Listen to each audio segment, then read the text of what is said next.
Hello students, welcome back to CA Dreams YouTube channel. So this is the lecture number 10 in English. We have to start with the topic powers or rights of auditor, and we have to discuss one more topic, that is your duties of auditor. So these two topics are remaining before your Caro portion, and one more announcement or clarification. Caro 2016 is applicable for students who are appearing in January 2021 attempt. Also, this Caro 2016 is applicable for May 2021 students also, because there are few announcements from ICI that Caro 2020, the applicability of Caro 2020 is deferred, but that announcement is for the practicing chartered accountants. There is no clarification yet from the institute that which Caro is applicable for your particular attempt, that is your May 2021 attempt. Right. So because there is no clarification till yet, I would recommend you that you should first prepare 2016 Caro, and I'll make a separate video for both the Caros, and on receiving the notification, the clarification, you can prepare with the applicable Caro. But for the time being, the notification is not received, there is no clarification. My recommendation would be that you should prepare with your Caro 2016. Okay. So we will first study Caro 2016 and then Caro 2020. Before Caro, there are two topics remaining, that is your powers and rights and duties of auditor. So in this video, I'll explain you 3 to 4 rights, and then with the remaining portion, we will continue in the next videos. Before starting with the topic powers and rights and duties of auditor, let us study the meaning. What are your powers and what are your duties? Now, whenever you study the word power, what does come into your mind? That what all you can do. I can do this, I can do that, this is my power. Right. So, what is this? Power denotes can. What all you can do. You have the right to vote, you have the right to speak. What does this denote? This denotes that you can vote, you can speak, you have the power to put up your views in front of anyone, right? So whenever you study the word power, this means that you can do something. And wherever the word duty comes, duties, you should do.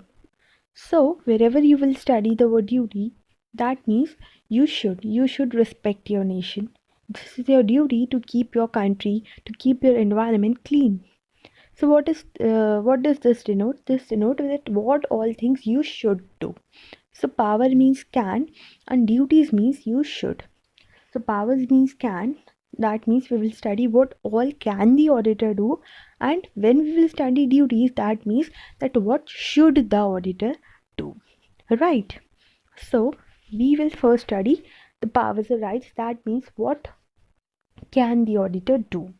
So your first right is right to access books of accounts. Right to access books of accounts. Now what does this books means? So I'll explain you this books first. So this books includes books, accounts, vouchers. Now this book includes all books which have a bearing or are likely to have any bearing on the accounts, whether these be the usual financial books, statutory, statistical books, memoranda books, inventory books, costing records, and the likely may also be inspected by the auditor. So books includes all the written records. Basically, all the written records are included in this term books of accounts, right? And what does this voucher include? This voucher include everything, anything and everything that help you to vouch the accuracy of something. Like suppose there is an invoice given to you whenever you go for shopping. So what is that? That is the that helps you, that is a type of voucher which help you to vouch that yes, this was the accuracy of the amount you have shopped for, this is the amount of your purchase, and this is the amount of sale, right? So that particular voucher, that particular invoice help you to check the accuracy of your shopping, of your amount. So in the similar way, voucher includes all those records which help you to serve and test that whether that particular accounts are accurate or not. So anything that helps you to vouch the accuracy of accounts is your voucher. So your first right is right to access to books. So books includes all the books, that means all the written records, and also the vouchers which help you to vouch the accuracy of accounts. So the thus the right of access is not restricted to only books of accounts. That means the right is not limited to only your financial statements, your balance sheet, your P&L, or anything. Okay, it's not just limited to those, but it includes everything which help you to which help to you can say which help the auditor to know anything about the company, means that is related to his subject matter of audit. So all the written records and all the vouchers which help the auditor to fulfill his requirement, the auditor has the right to access all those written material. So this book is just not restricted to books of accounts, but it includes everything like this, all the necessary documents or records. Okay, so now starting with the topic, means the starting paragraph.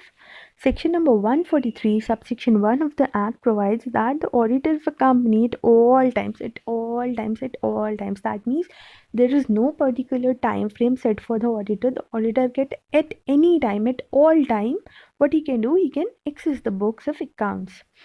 So he shall have a right of access to the books of accounts and vouchers of the company. Now these books may be kept at the registered office also, or may be kept at other place also. So whatever the situation, wherever the accounts or your vouchers are kept, the auditor has full right to go to that particular place and audit and vouch, or you can say access those particular books or vouchers, whatever he requires. And he is entitled to require from the offices of companies such information and explanation as he considered necessary for the performance of his duties as auditor. Now suppose the institute has given you, I'm explaining you these lines, okay? The institute has given you this particular material, and it is said that when you study this study material, you can clear your exams. After reading from these, what you can do, you can clear your exams. Now why do you need a teacher? Why does institute provides you classes free of cost? Also institute provides you various classes on their portal, on their site. So why does they need to provide classes? Because there are some additional things, there are some additional explanations that are required by students for their better understanding of the subject, right? You need a teacher to understand that subject from a better with a better clarity, with more clarity and better explanation, so that you can just clear all your doubts and make yourself conceptually clear. In the similar way, just by looking at the written records or just by accessing some vouchers, it is not possible for the auditor also to have 100% clarity of his particular requirement. That means he may not be 100% satisfied with just by accessing the books of accounts and vouchers. So what does he need? He needs to talk to someone, he needs to gather some additional information. So therefore he has given the right that he can go to the officers and can talk to them. That means he can obtain additional information and explanation from the officers of the company. Okay, now that means the right is not just limited to just accessing the books of accounts. He can also communicate with the officers. Now what does the term officers include? So they have given that the term officers includes all the directors, any director, manager, key managerial personnel, or any person in accordance with whose directions or instructions the board of directors or any one or more of the directors is or are accustomed to act. That means any strong party or any party on a higher post according to whose directions the board of directors or one or more directors are accustomed to act. That means there is a party who can control the decisions of, who can influence the decision of one or more directors or board of directors. So he can be a manager, it can be a director or any key managerial personnel. So this that particular person will be termed as officer. Okay, so this officer is basically a person who is on a higher post. So this all is in your rights to access books of accounts. Okay. Also, they have included one more paragraph where they are saying this, that this right to books of accounts is not just limited to that particular company only. This right is also extended to the branch records. That means, suppose a company A has 3 branches more. So, the auditor of company A can access the books of accounts of all the branches. Okay. Um, so they are saying that this also extends to the branch records, irrespective of the fact that whether those branches are audited by another auditor or not. That does not make any difference. This right is extended to the branch records also. Okay, so if the auditor considers it necessary to have access there too, he can go to the branch and can access the records of that particular branch. Okay. So they have given one example also to test your knowledge. X Limited restrains its company auditor from visiting another branch at different location. Now they are stopping. Restraints means stopping the company auditor from visiting another branch at different location, because the auditor wants to go to that particular branch and want to access its inventory records. Right. So they are saying because the branch is already audited by another auditor and the report has also been received, so therefore X Limited is stopping the company auditor to go to the particular branch and access the account. So is X Limited doing good? Is X Limited doing right? No. So here it may be noted that the company auditor has right to visit the branch even if the branch accounts are audited by another auditor. So that this does not make any difference.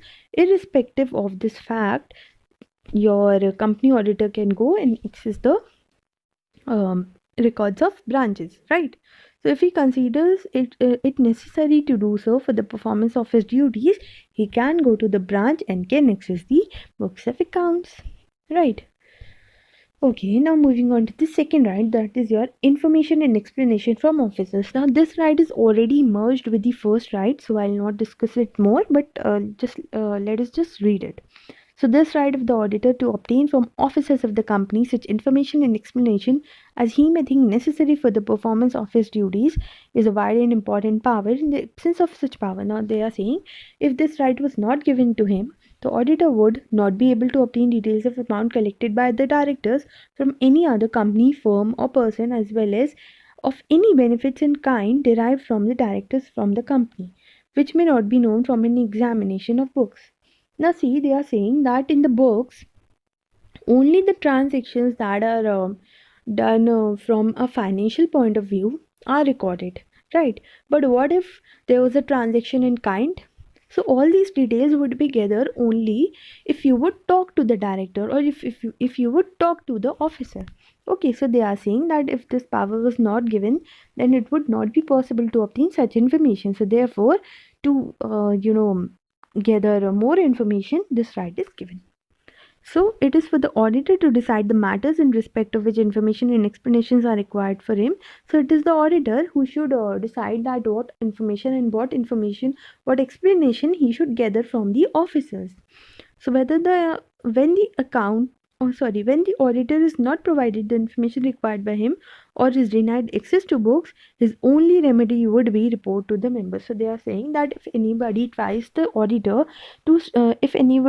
stop the auditor to access his rights, so the only remedy that would be left of the auditor will be that he can just report to the members that, dear members, these particular person are stopping me to access my rights, and therefore I am not able to perform my duties. So he can just report. His only remedy would be that he can report to the members that he could not obtain all the information and explanation which was necessary for the conduct of audit.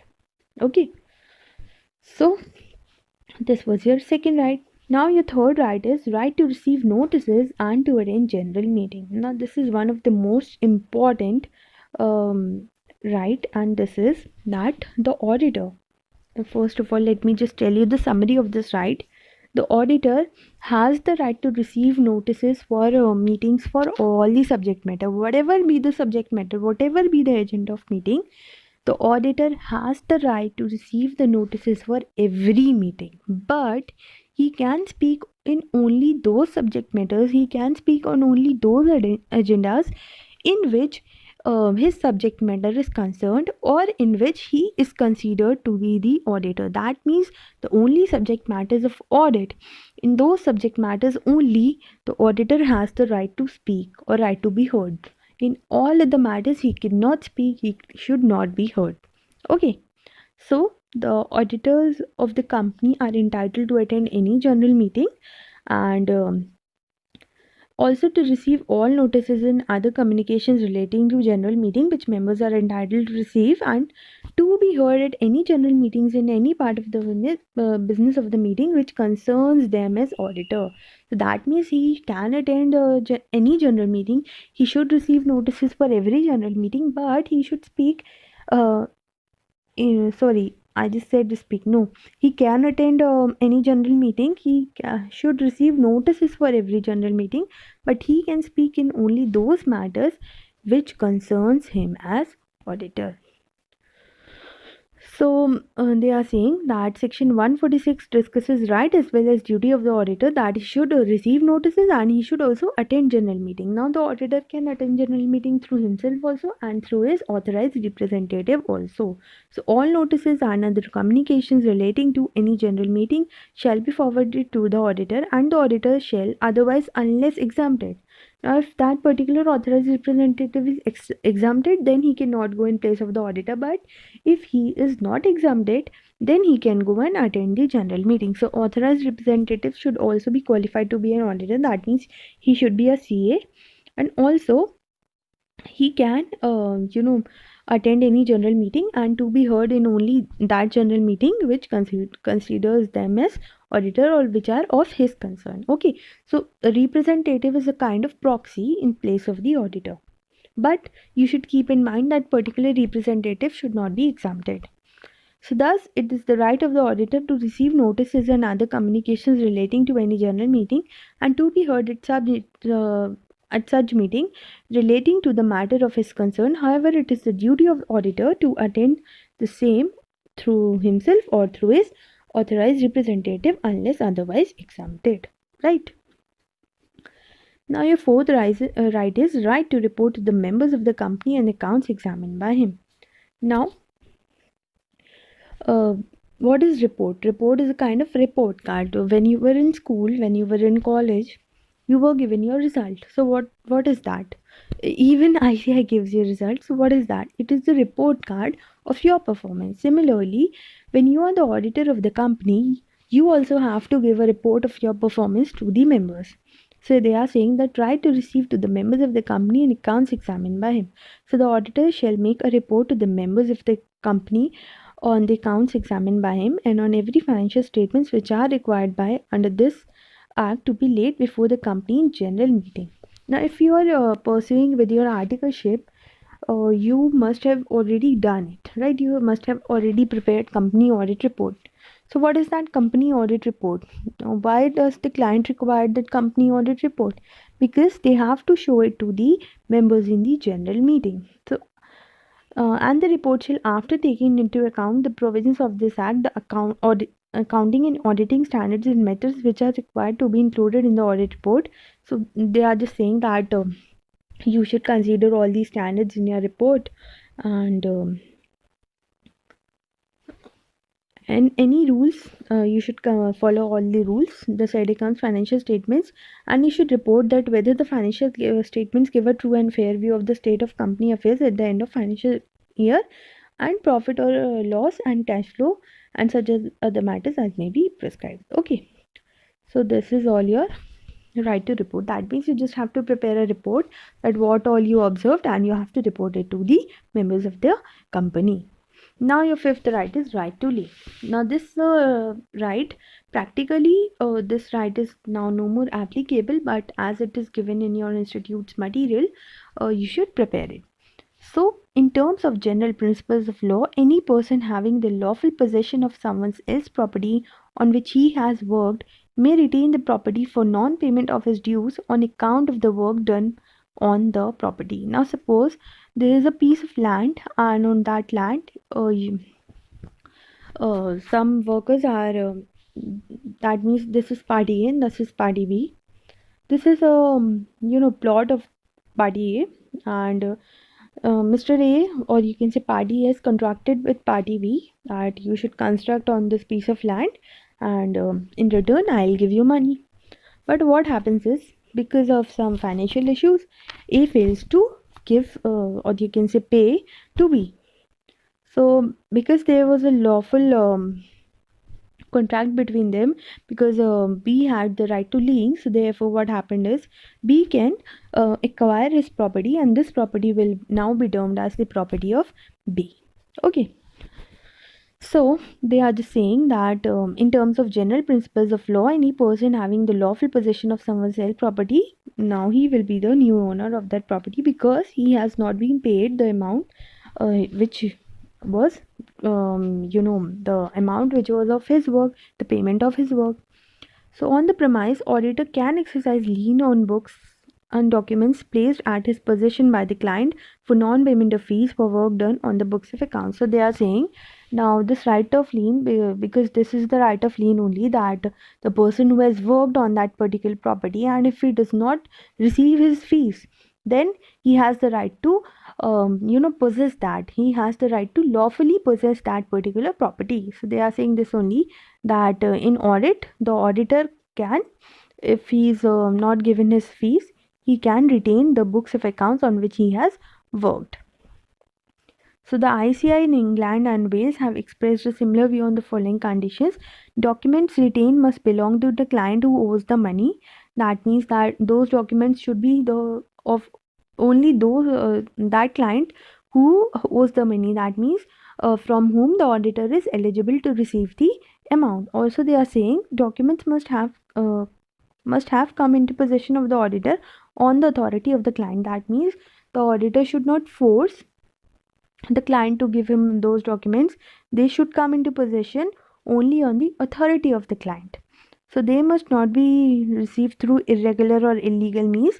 The client should give the authority to the auditor to possess the books of accounts.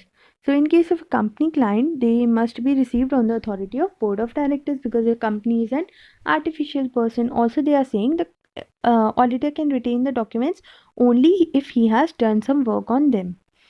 Also, such of the documents can be retained with connected with the work on which fees has not been paid.